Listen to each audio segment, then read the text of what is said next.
So I decided to do a thing. If you keep watching until the end, you'll get to see that performance of the new thing that I tried. I decided to do something that I've always wanted to do forever and ever. So last year I graduated with my master's in social practice art. I finished a couple coaching programs and I took a little time to kind of rest and rejuvenate and all of that. And then I was like, I really want to do this thing that I've always wanted to do, and that is to try stand-up comedy. Growing up, we watched all the greats, Richard Pryor, Eddie Murphy, Rodney Dangerfield. I used to watch Carol Burnett. I just always found it amazing how someone could take a mic in their mouth and go bring people joy. And I thought, why not? I'm just going into this new phase of life. I'm going to be an empty nester soon. It is coming, whether I like it or not. And yeah, I was like, let me record myself signing up for this thing so I can't go back on it. Oh God, I'm scared. Okay, I'm about to do it. I'm doing it. Fight. I'm going all the way. Shut up. I drove 6 hours every Saturday to and from Chicago to go to class, 3-hour classes. I met some amazing people. I really liked my teacher because every single week we had to do assignment, write and perform, write and perform, write and perform for class. It got out any weird feeling or nervousness about performing. And stop, Mako. Stop. I'm making a video. He was sleeping this whole time and decided to get up right when I started my video. For 8 weeks, we worked on different things like joke telling and story structure and different things like that. It was so much fun. I found out that my favorite form of stand-up is storytelling. My close friends know that I'm always imitating my parents, but it's not something I ever really put out there. And so I did it for my parents first to make sure they were okay with it, and they were laughing so hard, and that made me feel really good. Personally, it was really amazing to overcome my fear in so many areas and just try something new. And I'm just in that place in life right now. I didn't know that I could have that feeling again, like in my 20s where I feel like the whole world is open to me. And I feel that again in my 40s now, and it's just even better because I have a lot of wisdom, experience, skill set. I know myself. I know who I am, who I'm not, what I'm going to do, what I'm not. And I don't really have things to prove like I did when I was younger. And so I feel like this is a really amazing time in life. It's not easy, and you have to go through a lot of soul searching, but it's also really good, and people don't really talk about it, and I want to talk about it. So thank you so much for watching. I hope that you enjoy the video. Please give me comments. I am not at that place where I'm like, okay, I can't take any feedback. Like, I actually want to get better. So please, if you want to give me feedback, please do. I will take it and always try to be better. So I just celebrated a birthday. I turned the big 4-5. It's been great. For the first time in my life, I don't just feel grown. I feel grown. Like I do grown people stuff. Like I buy stocks. And then I'm like, which one of you is gonna yield me the highest dividends? So apparently, I've moved up in age bracket. I found this out on a website called semanticscholars.org. And this is how they categorize the human lifespan development. 4 categories. 0 to 16, child. 17 to 30, young adult. 31 to 44, middle-aged. 45 and above is old-aged adult? Come on, semanticscholars.org. You mean to tell me it can all be broken down into these 4 categories? What happens when you turn 80? You're the Walking Dead? Rude. So, my parents, my mother's from Jamaica, and my father's from India. And they have 2 very specific and different perspectives on aging. I was like, Dad, can you tell me your perspective on aging from the Indian culture? He said, Honor, it's very honorable to get older. I said, Mom, you tell me, what is your perspective on aging from the Jamaican culture? She said, what's aging?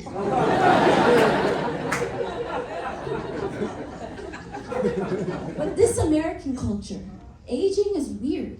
You're young, and then you're old, and the thing that connects the two is called a crisis.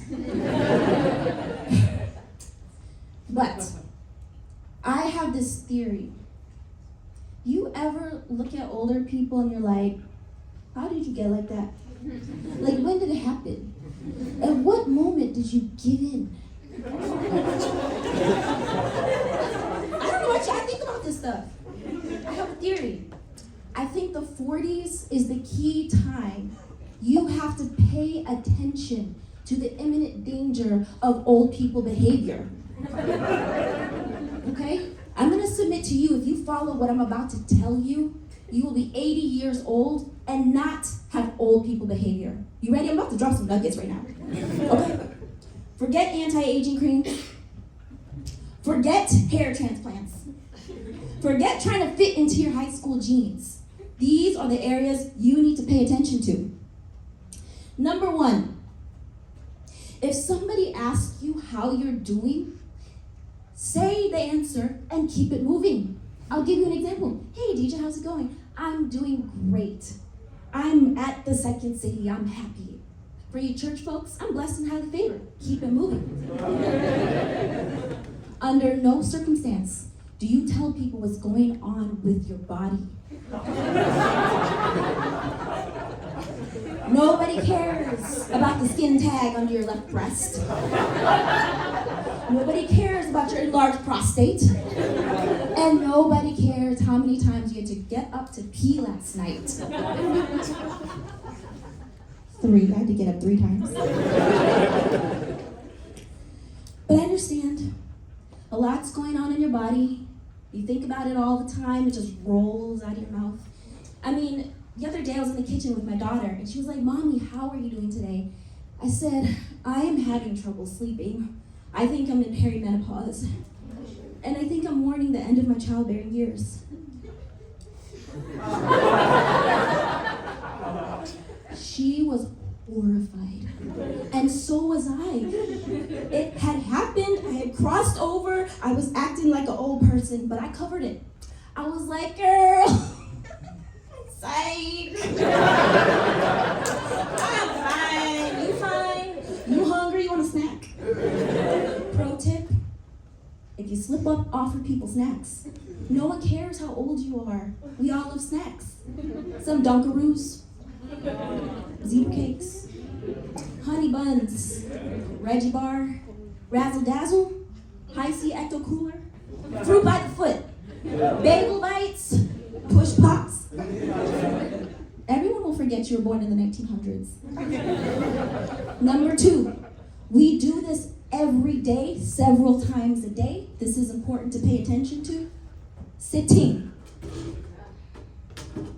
How you sit will indicate your age. Number 1, you don't need to announce you're gonna sit before you sit. My mother is notorious for this. Anybody need anything? Because when we sit down and we take off my bra, I'm not getting back up. And if any of you think you're gonna die, call 911 because we're not getting back up after we sit down. There's no need to celebrate either. I know you want to celebrate.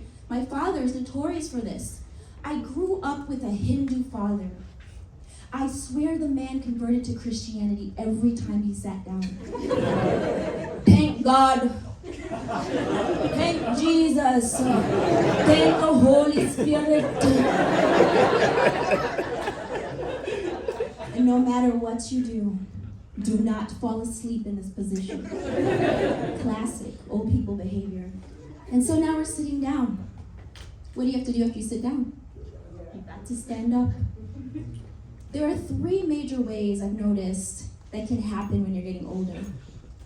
The assist. Okay? The double take.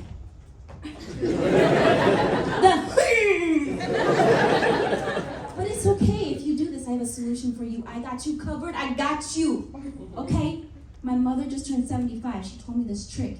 It's based off of a movie that we all know and love from the 90s called Legally Blonde, based off of The Bend and Snap. I like to call this movie Stand and Pose. Observe. Stand and pose. Stand and pose. Stand and pose.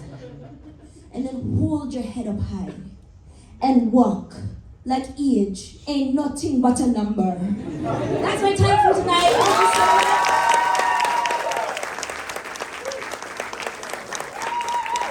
If you like this video, please give it a thumbs up and hit that subscribe button.